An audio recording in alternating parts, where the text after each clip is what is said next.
E se eu te dissesse que você não precisa de motivação? Muitas pessoas, na hora de buscar concretizar os seus objetivos, elas esperam estar motivadas. Elas esperam motivação para ir para academia. Elas esperam motivação para começar um novo trabalho. Elas esperam estar motivadas para fazer qualquer coisa que seja. E quando elas não estão motivadas, elas simplesmente não fazem isso. E obviamente, você depender da sua motivação não é um caminho muito bom, porque obviamente você nem sempre vai estar afim de fazer as coisas que você tem que fazer. E foi por isso que eu li um livro maravilhoso chamado O Mito da Motivação, que ele aborda não só o porquê que motivação é um troço muito mais valorizado do que deveria ser, mas como você pode conquistar o que você quiser na sua vida sem depender dela em apenas 6 simples passos. Passo número 1.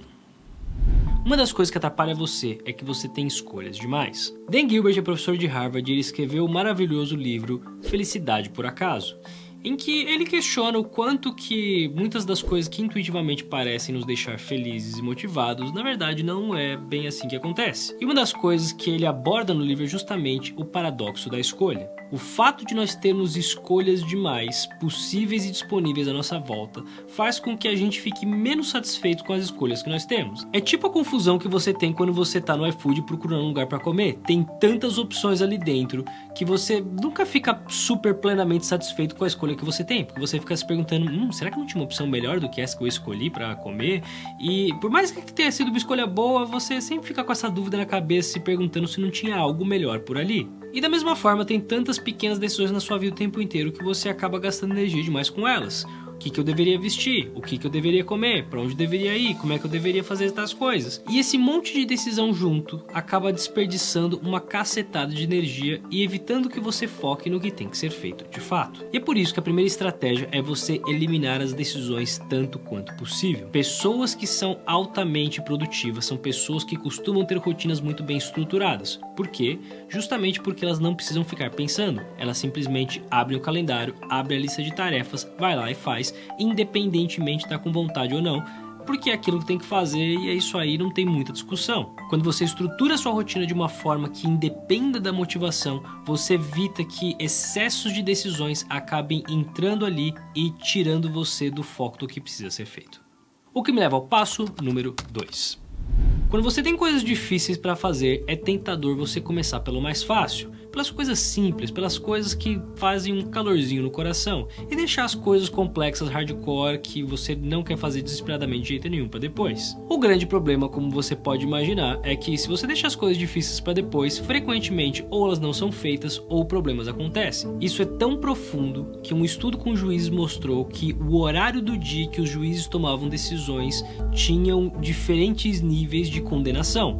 No começo do dia, quando a cabeça estava descansada, eram muito menos condenações, e depois que um tempo passava, especialmente antes da hora do almoço, antes da hora de ir embora, esses momentos mais críticos, as taxas de condenação aumentavam absurdamente. E, obviamente, nenhum juiz tinha o prazer particular de condenar as pessoas simplesmente porque estava com fome ou queria ir para casa, mas o julgamento dela era profundamente impactado por isso, pelas fadigas decisórias que eram acumuladas no dia. Portanto, se você quer evitar cometer decisões totalmente estúpidas, comece pelas coisas mais difíceis quando a sua mente ainda está descansada.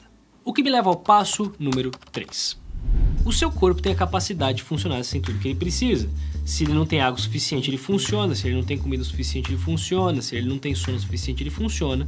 Mas, é claro que se ele não tem tudo que ele precisa, ele vai meio que desligando algumas coisas. E talvez você nunca tenha parado para pensar sobre o impacto que a motivação tem nessa história toda. A motivação, como você deve imaginar, ela é originada pela sua cabeça.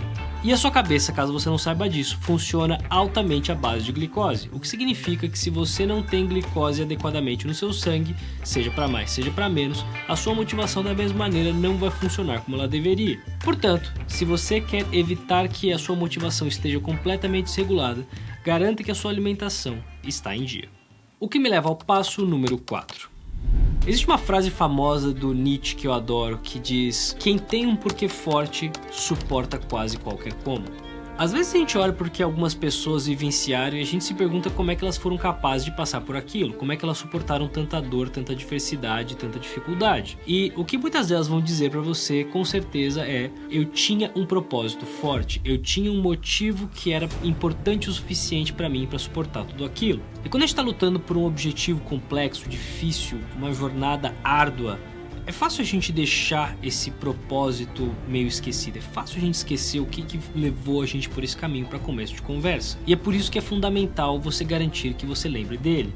Seja tendo pequenos rituais em que você vai escrever em algum lugar o porquê que você começou tudo aquilo, e você pode reler, e você pode rever, e você pode fechar os olhos e visualizar aquele objetivo grandioso alcançado. Seja você tendo esse negócio visualmente perto de você, você escrever isso na sua parede de giz, você ter escrito isso no caderno, você ter escrito isso num diário, você ter lembranças visuais de que aquilo importa para você. Porque você ter aquilo perto de você, na sua mente, nos seus olhos, é uma coisa que vai ajudar você a ter energia quando as coisas estiverem difíceis.